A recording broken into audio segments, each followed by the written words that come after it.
உலகெங்கும் வாழும் அன்பான தமிழுள்ளங்களுக்கு அநேக கோடி வணக்கங்கள். நல்ல நேரம் நிகழ்ச்சியூடாக நல்லதே நினைப்போம், நல்லதே நடக்கும், நலமாயிருப்போம். இன்றைய தினம் 21ஆம் தேதி 6ஆம் மாதம் 2025 மந்தவாசரம் என்று சொல்லக்கூடிய சனிக்கிழமை, விசுவாவசு வருடம் ஆனி மாதம் 7ஆம் நாள். இன்று ஏகாதசி திதி, அஸ்வினி நட்சத்திரம். மகாவிஷ்ணுவை நினைத்து விரதம் இருக்க வேண்டிய ஏகாதசி விரதம் இன்றைய தினம்.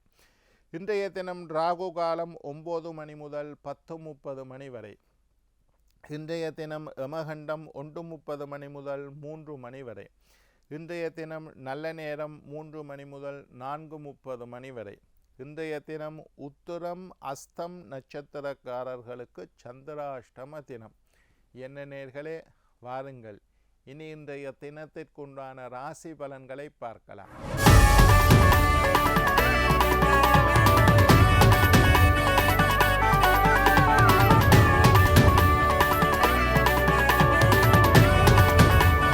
மேஷம் உயர்வு, ரிஷபம் மகிழ்ச்சி, மிதுனம் சிந்தனை, கடகம் சுகம், சிம்மம் வரவு, கன்னி சிக்கல், துலாம் பக்தி, விருச்சிகம் எதிர்ப்பு, தனுசு வெற்றி, மகரம் நட்பு, கும்பம் ஆதாயம், மீனம் கவலை.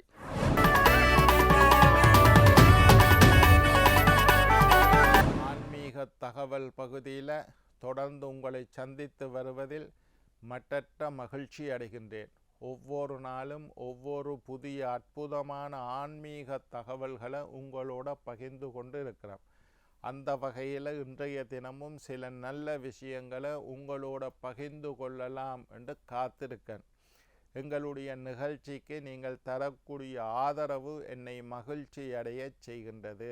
சரி, நேற்றைய தொடர்ச்சி. நேற்று நாங்கள் வாஸ்துவை பற்றி அநேகமான நேர்கள் கேட்டுக்கொண்டதற்கிணங்க, வாஸ்துவில் எது ஐயா முக்கியம், நாங்கள் ஒரு வீடு எடுக்கிறோம்னா முக்கியமாக நாங்கள் எதை பார்க்கணும் என்று நிறைய பேர் என்னட்ட ஃபோன் பண்ணி கேட்பினோம். நிறைய வாஸ்து பார்க்க வராக்களும் எல்லாம் பார்க்க இயலாது ஐயா, கொழும்பு போன்ற இடங்களில் முழுமையாக வாஸ்து பார்க்க இயலாது, நாங்கள் அப்பார்ட்மெண்ட்டில் வீடு இருக்கிறோம், ஒரு ஃப்ளட்டில் இருக்கிறோம், அங்கே வாஸ்து எல்லாம் பார்க்க இயலாது, ஆனாலும் முக்கியமாக பார்க்க வேண்டிய சில விஷயங்களை பற்றி சொல்லித்தாங்க ஐயா. அந்த விஷயங்கள் சரியாக இருந்தால் மற்றது கொஞ்சம் அட்ஜஸ்ட் பண்ணினாலும் பரவாயில்லை. முக்கியமாக எது ஐயா வாஸ்துப்படி கெட்டிருக்கவே கூடாது, எதை நாங்கள் முக்கியம், ஏதாவது ஒரு விஷயத்தை சொல்லுங்கோ என்று நிறைய பேர் என்னட்ட கேட்குறது தெரியும். நாங்கள் ஒரு காணி வாங்கி வீடு கட்டுற, பாரதியார் அழகான பாடல் படிச்சிருக்கார். காணி வாங்கி வீடு கட்டுறதா இருந்தால் நாங்கள் ஒரு சதுரமாக ஒரு காணியை வாங்கணும். அதில் வீடு கட்டக்கூடிய வசதி இருந்தால் முழுமையாக 100க்கு 100% வாஸ்துவை பார்த்து அதில் ஒரு வீடு கட்டலாம். நாங்கள் இப்போ அப்படி இல்லையா, எந்த பக்கம் ரோட்டு போகுதோ அந்த பக்கம்தான் வாசல் இருக்கும். அப்பார்ட்மெண்ட் வீடுக்கு முழு ஃப்ளாட்ஸுக்கும் ஒரு பக்கம் வாசல், எல்லா பக்கமும் வாசல் வச்ச வீடு. அப்பார்ட்மெண்ட்டில் பார்த்தீங்கன்னா சுற்றி வீடு இருக்கும், வடக்கு கிழக்கு தெற்கு மேற்கு எல்லா பக்கத்துலேயும் வாசல் இருக்கும். அந்த வீடுகளை எப்படி ஐயா நாங்கள் சரி செய்கிறது, நாங்கள் வாங்கிட்டோம் ஐயா என்ன செய்கிறது, முக்கியமாக எதை பார்க்கணும் என்று நிறைய பேர் கேட்பினோம். அதை பற்றி தான் நான் பேசிக்கொண்டு இருக்கிறேன். வீடு வாங்கிக்குள்ள முதல்ல வீட்டுக்குள்ளே நல்ல வைப்ரேஷன் இருக்கா, அது ஒரு வாஸ்து நிபுணர் அல்லது ஆன்மீகவாதிகள் அல்லது வயதில் மூத்தவர்கள், ஆன்மீகத்தோட தொடர்புள்ளவர்களை வீட்டுக்குள்ளே கூட்டிகிட்டு போனால் அவர்களால் கண்டிப்பாக உணர முடியும். சில வீட்டுக்குள்ளே போனோன்னு அப்படியே தள்ளுற மாதிரி இருக்கும், காலை வச்சோடனே ஏதோ தடை மாதிரி இருக்கும், ஒரு சகுனம் புலையாக இருக்கும், ஒரு நாற்றம் வீட்டில் ஒன்றும் இருக்காது, எல்லாம் நல்லா வாசமாக எல்லாம் இருக்கும், ஆனாலும் ஒரு நாற்றம் ஏற்படும். இதெல்லாம் அபச சகுனங்கள், இதெல்லாம் தீய சக்தி வீட்டுக்குள்ளே இருக்குதுன்னு அர்த்தம். வீட்டுக்குள்ளே போனோன்னா கமகமண்டு வாசமாக இருக்கணும், ஒரு மகிழ்ச்சி இருக்கணும், ஒரு சந்தோஷம் இருக்கணும். இதை நீங்களே உணரக்கூடியதாக இருக்கும். சில பேர் சொல்லிவிடும், ஐயா எனக்கு வீட்டுக்கு போகவே விருப்பம் இல்லை ஐயா, வீட்டுக்குள்ளே போனோன்னே என்னென்னமோ செய்யுது, ராத்திரியில் படுத்தா என்னால் காலையில் 6 மணிக்கு கூட எழும்ப முடியதில்லை, ராத்திரி படுத்தா தூக்கம் வருதில்லை, வீட்டுக்குள்ளே போனோடனே சண்டை வருது, யாரையோ பேசணும் போல் இருக்குது, திட்டணும் போல் இருக்குது, நிம்மதி இல்லை, திருப்தி இல்லை, மகிழ்ச்சி இல்லை, சந்தோஷம் இல்லை. இதெல்லாம் வீட்டில் நெகட்டிவ் வைப்ரேஷன் இருந்தால் இந்த மாதிரியெல்லாம் இருக்கிறதுக்கு வாய்ப்பு. அது உண்டு. ரெண்டாவது, லாபஸ்தானம் விரயஸ்தானத்தில் லாபஸ்தானத்தில் வாசல் இருக்கணும். மூன்றாவது, நான் அன்றைக்கு நேற்று சொன்ன மாதிரி கிழக்கு வாசல், வடக்கு வாசல், மேற்கு வாசல் நல்லம், தெற்கு வாசல் கூடாது. இப்போ ஈசான மூலையை பற்றி பேசிக்கொண்டு இருந்தேன். இந்த ஈசான மூலை ஆக குறைஞ்சது பெண்ணிட்ட கேட்குறது, ஆக குறைஞ்சது இது ஒரு விஷயமாவது உங்களுக்கு சரி, இது மட்டும் சரியாக இருந்தால் சரியா ஐயா என்று எல்லாத்தையும் எங்களால் பார்க்க முடியாது. அப்பார்ட்மெண்ட் வீட்டில் நீங்கள் சொல்கிற மாதிரியெல்லாம் இருக்காது ஐயா. ஈசான மூலையாவது சரியாக இருந்தால் அந்த வீட்டில் பாதி வாஸ்து தோஷம் நீங்கி விட்டது. சரி, ஈசான மூலையை பற்றி சொன்னேன். சரி, ஈசான மூலைன்னா என்னன்னு கேட்டிங்கன்னா வடகிழக்கு மூலை. நான் சொன்ன மாதிரி வீட்டுக்குள்ளே வீட்டோட நடுப்பகுதிக்கு போய் வாஸ்து கொம்பாஸ் அல்லது திசை காட்டு கருவியை வச்சிங்கன்னா எது வடக்கு எது கிழக்குன்னு காட்டும். வடக்கும் கிழக்கும் சந்திக்கக்கூடிய வடகிழக்கு மூலையை ஈசான மூலை. ரைட், முதலாவது சொல்லித்தாரேன், நீங்களே பார்த்துக்கொள்ளுங்க. வாஸ்து எங்களை மாதிரி ஆக்களை கூப்பிட தேவையில்லை. வடகிழக்கு மூலையில் டொய்லெட் இருந்தால் அந்த வீடு சரி வராது. நீங்கள் உங்களோட வீட்டையும் செக் பண்ணி கொள்ளலாம், நீங்கள் வாங்கக்கூடிய வீட்டையும் பார்த்து கொள்ளலாம். வடகிழக்கு போல் வீட்டோட 8 திக்கு இருக்குதுன்னு சொன்னேன். இந்திரன், அக்னி, யமன், நிருதி, வருணன், வாயு, குபேரன், ஈசானம்னு 8 திக்கு. இந்த 8 திக்கில் ஒரே ஒரு திக்கை பற்றி மட்டும் இன்றைக்கு நான் சொல்லித்தரேன். மற்ற திக்குகளும் உங்களுக்கு நான் சொல்லித்தரேன். ஒரு திக்கு, இந்த ஒரு திக்கு மட்டும் ஒழுங்காக இருந்தால் சரி. வடகிழக்கு மூலையில் எந்த காரணம் கொண்டும் டொய்லெட் இருக்கக்கூடாது. மலசல கூடம் வடகிழக்கில் இருந்தால் அந்த வீடு உருப்படாது. இதை மட்டுமாவது நீங்கள் பார்த்துக்கொள்ளுங்க. வடகிழக்கு மூலையில் டொய்லெட் இருக்கக்கூடாது. ரெண்டாவது, இந்த வடகிழக்கு மூலை தான் வாஸ்து பிரகாரம் தெய்வீக சக்திகள் வீட்டுக்குள்ளே வரக்கூடிய திசை.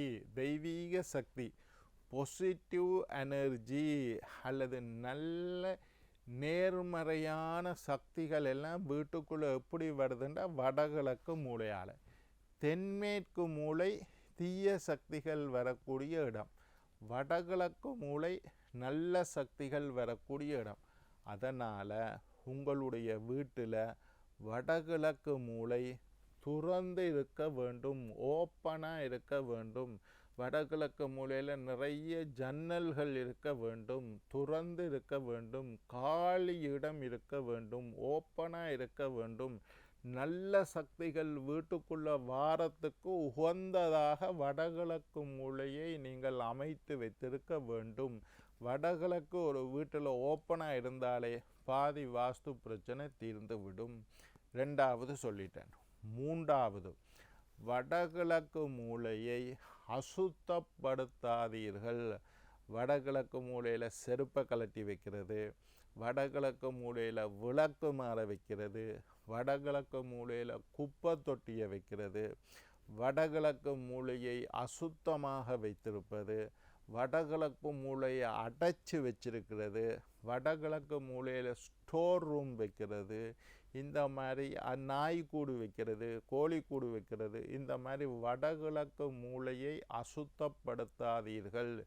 வீட்டில் 8 மூலை இருக்குது. நான் சொன்ன மாதிரி 8 மூலையிலும் சுத்தமாக இருக்க வேண்டிய மூலை வடகிழக்கு மூலை. சரி, ரெண்டாவது விஷயம் சொல்லிட்டேன். மூன்றாவது, வடகிழக்கு மூலை எப்பொழுதும் ஈரத்தன்மையாக, ஒவ்வொரு மூளைக்கும் ஒவ்வொரு தன்மை இருக்குது. வடகிழக்கு மூலை, ஈசான மூலை எப்பொழுதும் ஈரத்தன்மையாக இருப்பது ரொம்ப சிறந்தது. அந்த வீட்டில் நிறைய செல்வம் தங்கும். வடகிழக்கு மூலையில் கிணறு இருக்குதா, ரொம்ப விசேஷம். வடகிழக்கு மூலையில் டியூப்வெல் வச்சுருக்கீங்களா, ரொம்ப விசேஷம். கொழும்பு மாதிரி இடத்துல கிணறு கிண்டே இல்லாது டியூப்வெல் வைப்பினம். வடகிழக்கு மூலையில் இருக்குதா, ரொம்ப விசேஷம். வடகிழக்கு மூலையில் ஒரு டெப் ஒன்று பூட்டி வச்சுருக்கீங்களா, ரொம்ப விசேஷம். வடகிழக்கு மூலை எப்பவும் ஈரழிப்பாக இருக்குதா, ரொம்ப விசேஷம். வடகிழக்கு மூலை வறண்டு போய் காய்ந்து போய் இருக்கக்கூடாது. எப்பவும் ஈரலிப்பாக இருக்கிறது ரொம்ப விசேஷம். வடகிழக்கு மூலை சுத்தமாக இருக்கணும், ஈரலிப்பாக இருக்கணும். 4வது, வடகிழக்கு மூலையில் பாரம் ஏற்றக்கூடாது. மிக பாரமான பொருளை வடகிழக்கு மூலையில் வைக்காதீர்கள். இப்போ ஒரு பெரிய பீரோ, பாரமான பீரோ, ஒரு பெரிய மிஷின், இந்த மாதிரியான விஷயங்களை வடகிழக்கு மூலையில் வைக்கக்கூடாது. வடகிழக்கு மூலை எப்பவும் லேசாக இருக்கணும். அதில் பாரமான பொருட்களை அங்கே வைக்காதீர்கள். அடுத்த விஷயம் சொல்லியாச்சு. 5வது, இப்போ வடகிழக்கு மூலையை பற்றி மட்டும்தான் பேசுகிறேன். இந்த மாதிரி 8 மூலையை பற்றியும் 8 எபிசோட் உங்களோட பேசலாம். வடகிழக்கு மூலை அடைத்து இருக்கக்கூடாது. அது ஓப்பனாக இருக்கணும், ஜன்னல் இருக்கணும், திறந்த வழி இருக்கணும், காலி இடம் இருக்கிறது ரொம்ப விசேஷம். அதை அடைச்சி வச்சிருக்கக்கூடாது. அடுத்தது, வடகிழக்கு மூலை உயர்ந்து இருக்கக்கூடாது. உங்களுடைய வீட்டினுடைய தாழ்வான பகுதியாக வடகிழக்கு மூலை இருக்க வேண்டும். வடகிழக்கு மூலை உங்களுடைய வீட்டின் உயரமான பகுதியாக இருக்கக்கூடாது. இப்போ நான் சொல்கிறேன், டியூப்வெல் வைக்கிறீங்கள், கிணறு வைக்கிறீங்கள், அல்லது கீட்டுக்கு கீழே தண்ணி தொட்டி வைக்கிறீங்கள், அதெல்லாம் வடகிழக்கு மூலையில் வையுங்க. பெரிய தண்ணி டேங்க் ஒன்றை மேலே கட்ட போறீங்களா, அதை வடகிழக்கு மூலையில் வைக்கக்கூடாது. 2 காரணம். 1, உயரக்கூடாது. 2வது, பாரமான பொருட்களை வைக்கக்கூடாது. இந்த மாதிரி வடகிழக்கு மூலையை மட்டும் நீங்கள் சுத்தப்படுத்திட்டீங்கன்னா உங்களுடைய வீடு பாதி வாஸ்துப்படி அமைந்த வீடாக மாறிவிடும். என்ன நேயர்களே, நாளை மற்றொரு நிகழ்ச்சியில் உங்களை சந்திக்கும் வரை உங்களிடம் விடைபெறுவது உங்கள் ஜோதிட சித்தர் டாக்டர் ராஜராஜ குருக்கள்.